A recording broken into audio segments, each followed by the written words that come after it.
Berjumpa barantang babari palimbago teracak dalam undang tersungkui di pesako. Abanan tersungkui di pesako. Ayunan nampi. Iya. Anan nampi itu adai basandi sarak. Sarak itu sandi ini kita punya. Sarak mengatur adai memakai. Abananan sarak mengatur. Iya. Ayu si titik ada tiga sama tidak. Iya. Cayunya mencayu ke langit tajam ke bumi. Baculah halam terkambang ayat Allah jadi perjuangan dia. Iya. Kurang kembali. Iya. Itu nan pusako tinggi tiba tinggi ya. Pusako tinggi. Iya. Terinya. Boleh tu. Itu situ kuncinya ni ndak dulu. Iya. Kena ada dalam adai kan?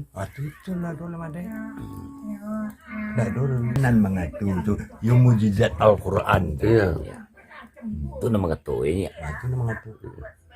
Jadi bajupa bagantang. Babari balimbago. Babari balik. Adai basandi sarak. Sarak sandi kita pula. Sarak mengatur adai memakai itu nanti. Itu nanti dalam lingkup pesako tadi kan? Itu dalam pesako. Itu Jadi ada 5 go di dalam tu madang memang. Iya memang 5 go ndak bisa kalau lembaga ndak ada. Iya. Di sarak. Sarak sandi kita belah. Kita belah. Sarak mengatur Adai memakai. Apa cara menjalannya? Betul. Baru bisa arif bijaksana ini. Baca roh. Menyailia sini kecil nak buat menyepun. Iya. Kan itu entah jadi gini. Anak kemenakannya mamak tu nantinya. Iya. Lah yang mereng menjadi kan? Kan lah kacau ada. Aku